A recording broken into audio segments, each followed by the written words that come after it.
Bom dia, meus amados irmãos, graça e paz. Nós iniciamos o primeiro culto desse domingo com o intuito de dar ao nosso Senhor de amor, de bondade e misericórdia todo louvor, toda adoração. Faremos a leitura, amados irmãos, do Salmo de número 8, que nos diz assim: Ó Senhor, Senhor nosso, quão magnífico em toda a terra é o teu nome, pois expuseste nos céus a tua majestade.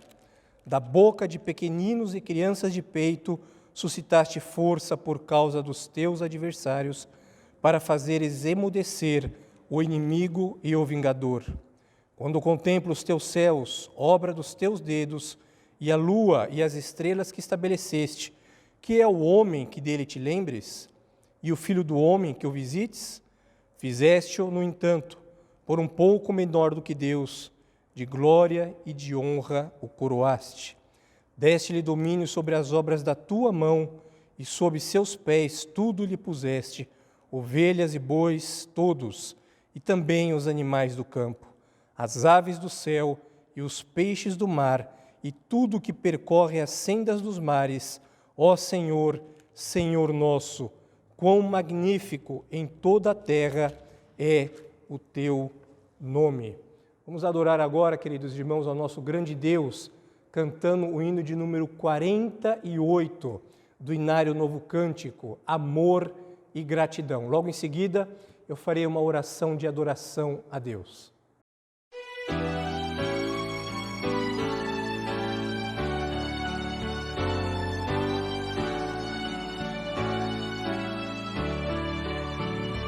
Jesus, quão infinito é teu divino amor, além do nosso alcance, profundo é seu valor. Os céus por nós deixaste, aqui morrer, a fim de que possamos contigo além viver.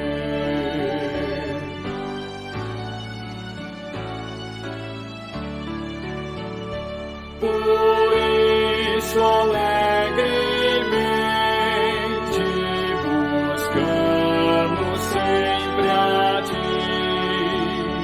visando obedecer-te na vida breve aqui.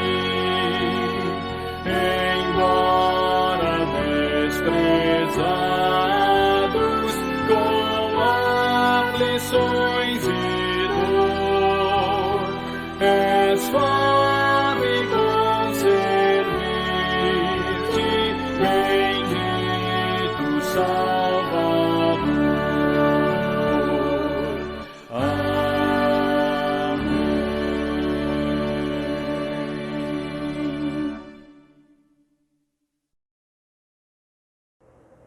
Oremos. Senhor, nesse culto que nós iniciamos nesta manhã, nós queremos dizer que a nossa alma se deleita em Ti, ó Deus. Queremos dizer que o nosso louvor, ele é exclusivamente a Jesus, o Cristo, nosso Salvador. E tudo que façamos aqui, Senhor, que Cristo Jesus, que não apenas habita nos céus, mas também habita em nosso coração, que Ele receba toda a adoração dos Teus filhos e que toda honra, toda glória seja dada exclusivamente a Ti. Nós oramos, ó Deus, em nome de Jesus. Amém. Momento de confissão, primeira epístola de João, capítulo 2, versículos 12 a 14. Primeira epístola de João, capítulo 2, versículos 12 a 14. Nós vamos fazer a leitura do texto e logo em seguida nós teremos uma oração de confissão. Assim nos diz o texto, 1 João capítulo 2, versículos 12 a 14. Filhinhos, eu vos escrevo porque os vossos pecados são perdoados por causa do seu nome. Mas eu vos escrevo porque conheceis aquele que existe desde o princípio. Jovens, eu vos escrevo porque tendes vencido o maligno. Filhinhos, eu vos escrevi, porque conheceis o Pai.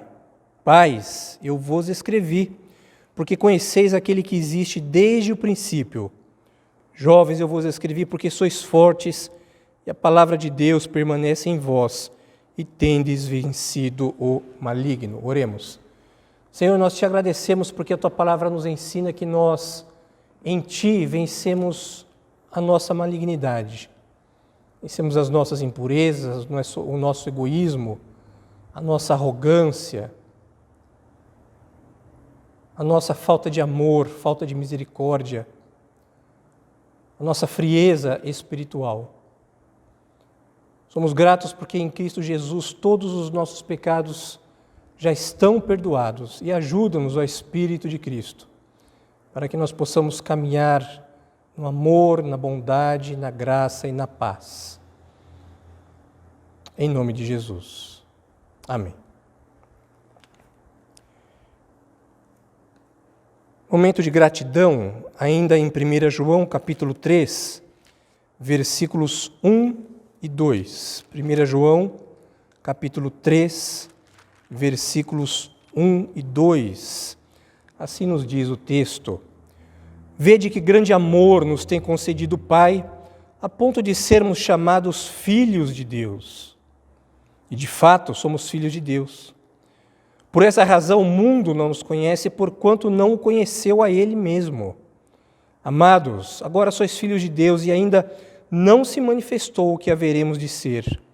Sabemos que, quando Ele se manifestar, seremos semelhantes a Ele, porque haveremos de vê-lo como Ele é. Cantemos o hino de número 320, com o coração cheio de gratidão a Deus. E logo em seguida eu farei uma oração de gratidão. Hino 320 do nosso cenário.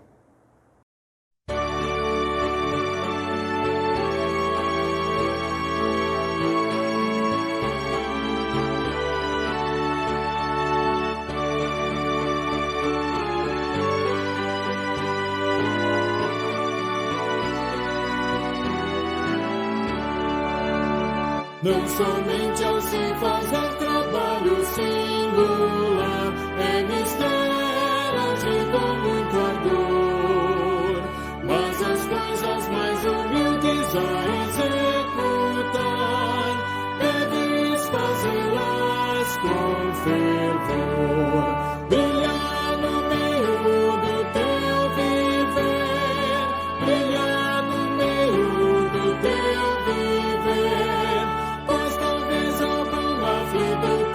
Socorrer, brilhar no meio do teu viver. Ou talvez alguma vida possas confortar com palavras prendas de amor.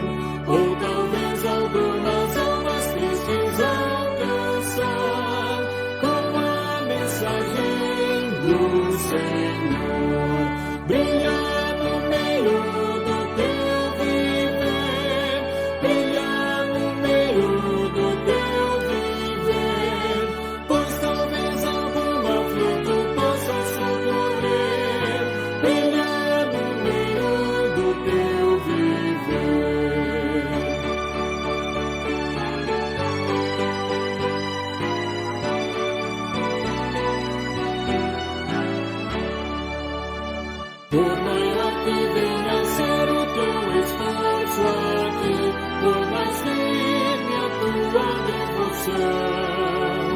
quantas almas engajadas em ao redor de ti, na mais total escuridão, brilhar no meio do teu viver, brilhar no meio do teu viver, pois talvez algum aflito possa socorrer, brilhar no meio do teu viver.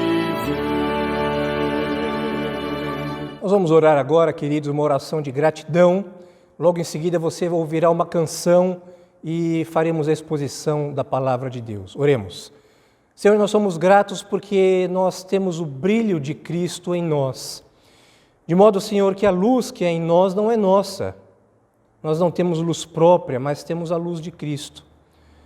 Cristo, como Pai das luzes, nos ilumina e nos ensina para que nós possamos iluminar também a vida de outras pessoas.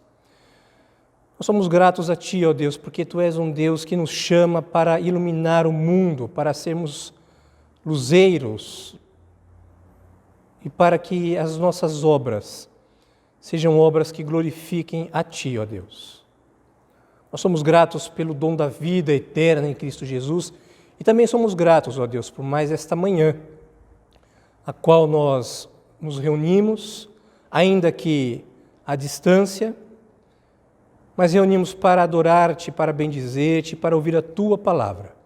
Nós oramos a Ti, ó Deus, em nome de Jesus. Amém.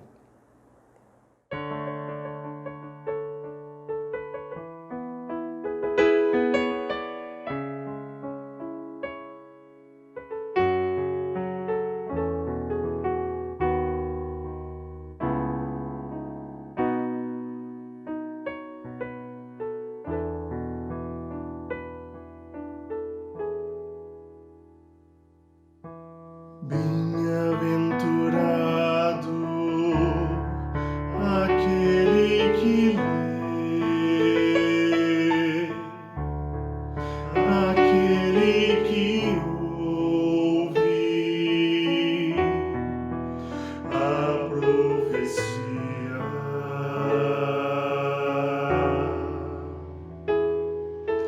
Bem-aventurado aquele que guarda as coisas que nela escritas estão.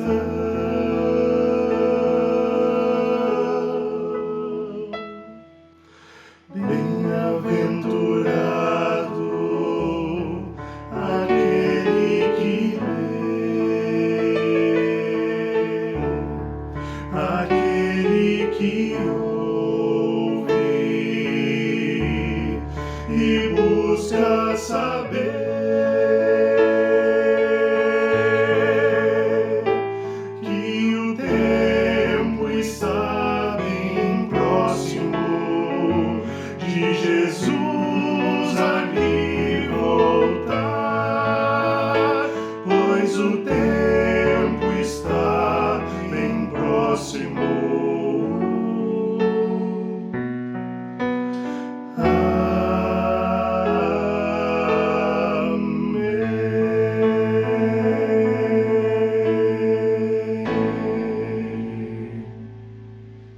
Queridos, Efésios capítulo 2, versículos 1 a 11, nos diz o seguinte, texto para a nossa meditação desta manhã.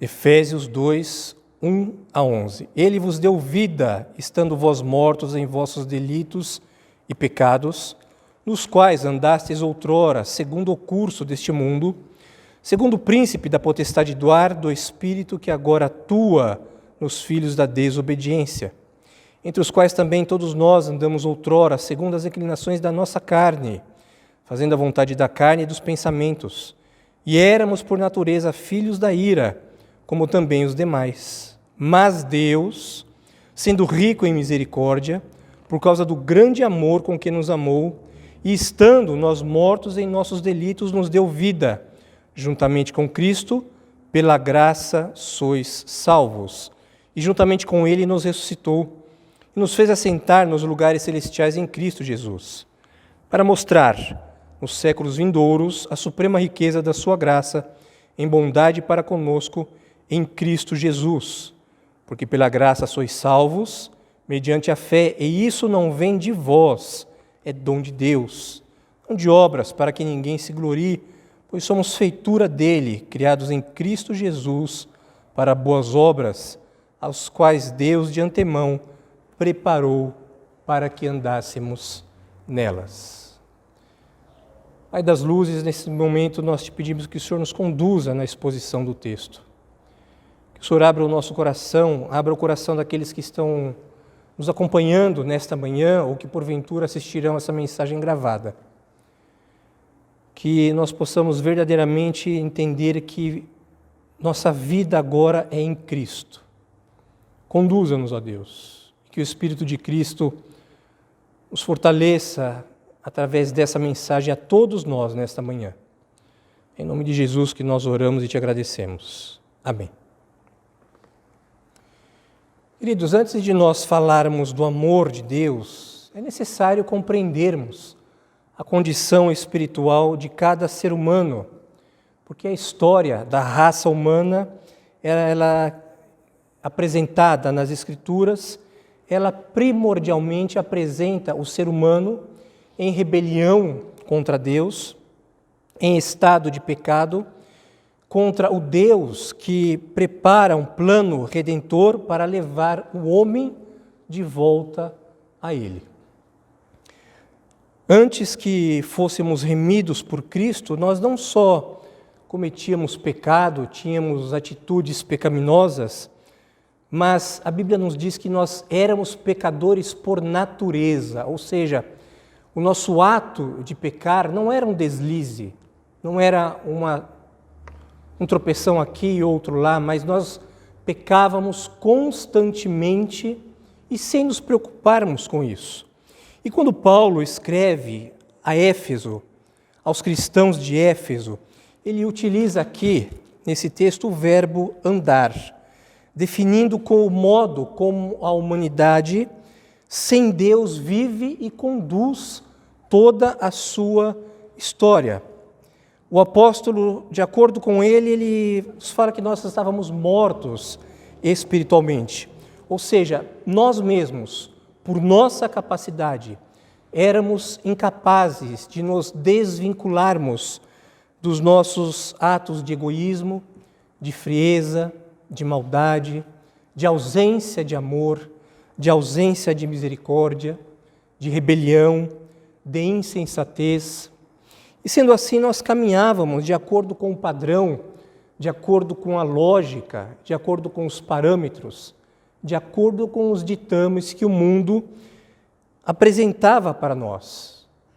Andávamos como indivíduos sem Deus. Andávamos como aqueles que não conheciam um Deus de amor, um Deus que se apresenta como um Deus salvador, um Deus misericordioso e que se importa efetivamente conosco, e um Deus que nós não sabíamos que nós estávamos com os olhos vendados e estávamos em plena cegueira espiritual a ponto de nós não o conhecermos. Nós obedecíamos a uma natureza caída em nossos desejos, em nossos pensamentos, em nossos atos, e as nossas atitudes, todas elas eram conjugadas para o nosso próprio deleite. Não era aquilo que a Bíblia narra para nós, para a glória de Deus, e nós vivíamos permanentemente debaixo da ira de Deus, não como filhos, mas nós vivíamos em estados de criaturas em plena frieza espiritual. É desse modo, é dessa forma que as Escrituras Sagradas definem, descrevem, arrolam uma sociedade sem Deus. E não é preciso muito, basta nós olharmos para as mídias dia após dia, quando nós assistimos e nós vemos assassinatos, ataques terroristas, maldades, violência doméstica, corrupção em diversos setores da sociedade, egoísmo, traição, prepotência, mentiras, racismo, preconceito, promoção de si mesmo no sentido de querermos agir em detrimento do nosso próximo, e diversas outras práticas que certamente são resultados de uma vida sem Deus e de uma vida que está caminhando para a perdição. Quando Paulo escreve em Romanos capítulo 10, versículo 26, ele diz assim: não há justo nenhum sequer, não há quem entenda, não há quem busque a Deus. Todos se extraviaram e a uma se fizeram inúteis. Não há quem faça o bem, não há nenhum sequer. A garganta deles é sepulcro aberto, com a língua urdem engano, veneno de víbora está nos seus lábios, a boca deles tem a língua cheia de maldição, de amargura, e os seus pés velozes para derramar sangue, seus caminhos, a destruição e miséria, porque eles desconheceram o caminho da paz. Romanos, capítulo 10, versículo 26. Mas a concepção bíblica, teológica, calvinista afirma que nós que estávamos espiritualmente mortos em nossos pecados, nós éramos incapazes de reverter esse quadro. Esse é o resultado, porém, de quando Deus vem ao nosso encontro. E foi isso que Deus fez.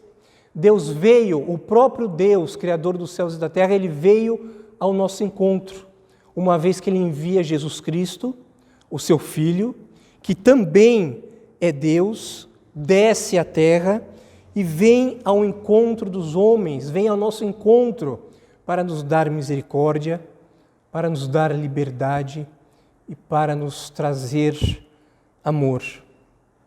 É por isso que o texto, ele apresenta no versículo 4 essa conjunção adversativa quando ele diz assim: mas, descrita por Paulo aos Efésios, que remete aos homens que antes estavam mortos em seus delitos e pecados e remetem a um Deus que veio ao encontro desses homens, a um Deus gracioso que vem ao encontro do homem perdido e que o salva única e exclusivamente por causa do seu amor incondicional.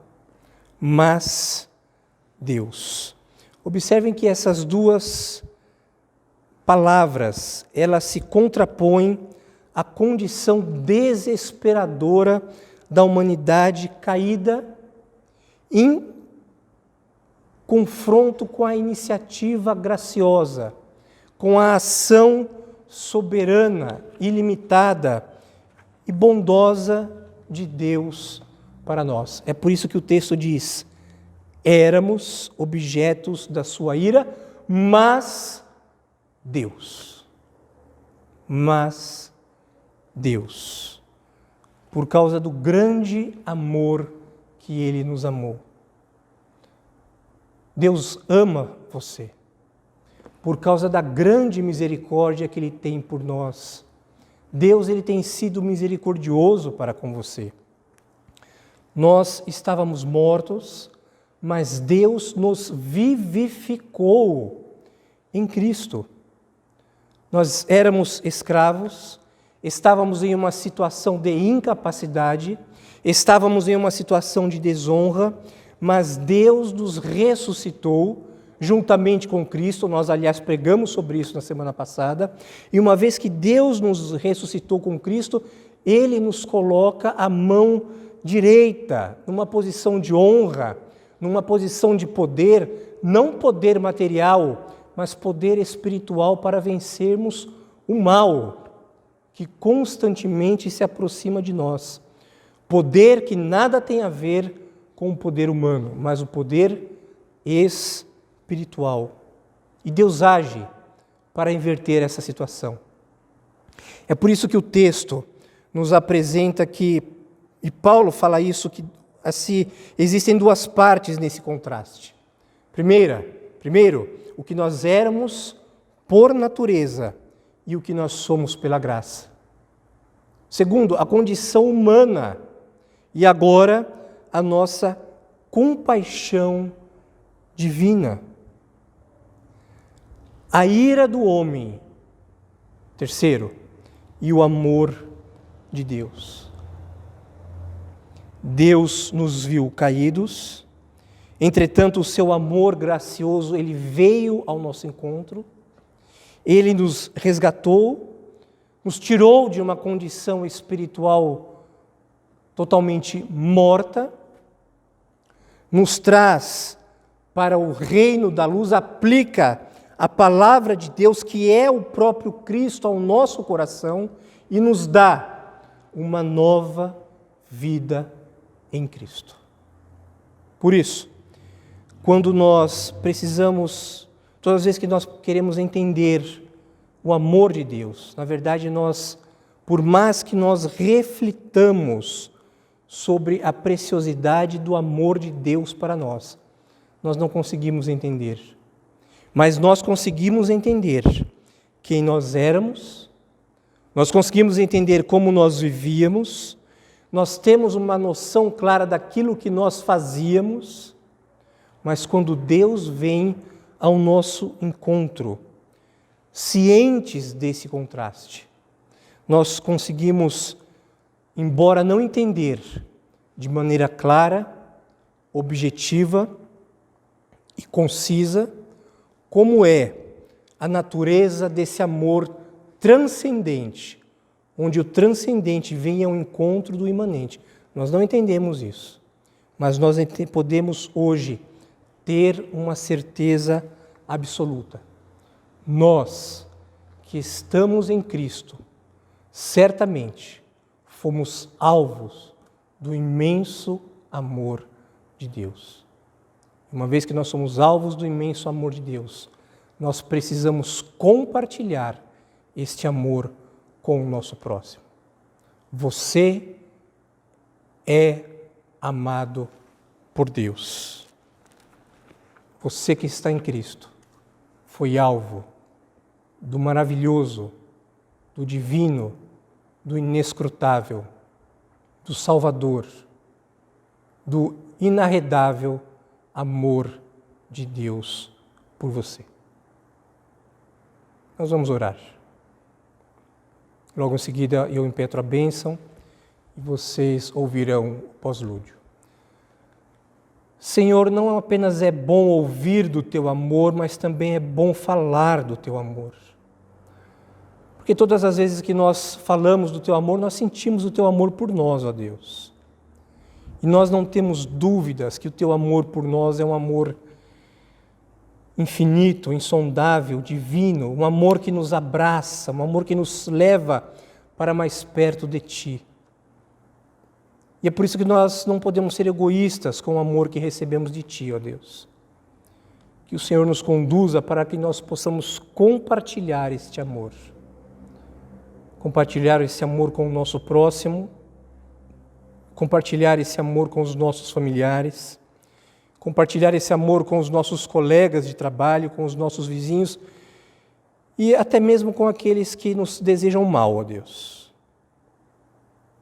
Mas que o Teu Espírito nos ajude, porque muitas vezes não é fácil até mesmo compartilhar o Teu amor com o nosso próximo, quiçá com o nosso inimigo. Nós só fazemos isso quando nós efetivamente nos revestimos desse poder que acabamos de mencionar, do poder espiritual que vem do Espírito de Cristo. Que o Senhor nos dê um domingo debaixo do Teu amor, ó Deus, desse amor, da Tua graça, da Tua misericórdia, que daqui a poucas horas nós retornemos para que juntos prestemos um culto a Ti como o Senhor requer de nós. E que o grande amor de Deus, a graça de nosso soberano Salvador Jesus o Cristo e as comunhões e consolações do Seu Espírito Santo seja com vós e com todo o povo de Deus espalhado sobre a face da terra, não somente hoje, mas para todo sempre. Amém.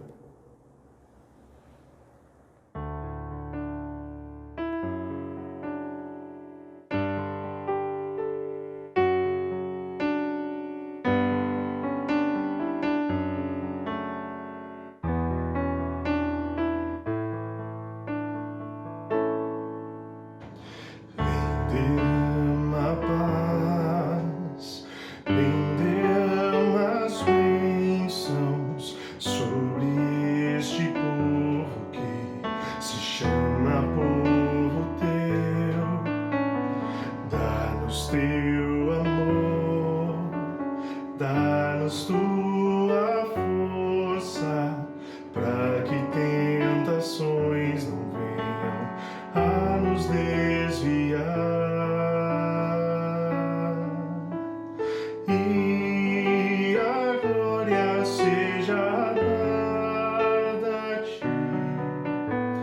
pelo que tens feito, pelo que tens sido, pelo que farás em nós. Vem, derrama a paz, vem, derrama as bênçãos sobre este povo que se chama povo teu. Dá-nos teu amor, dá-nos tua força, para que tentações não venham a